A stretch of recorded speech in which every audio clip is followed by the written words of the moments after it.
Bueno, pasaron cosas porque esta señora tiene frío con 9 grados y...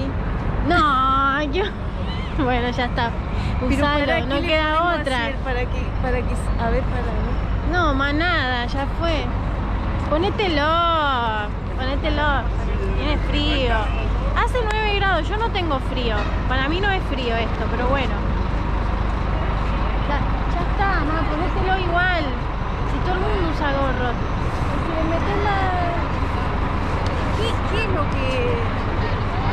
Está bien así, está bien. Ah, mira, souvenirs, mira, mira, mira. Porque justo estábamos buscando para comprar souvenirs. Argentina 1500.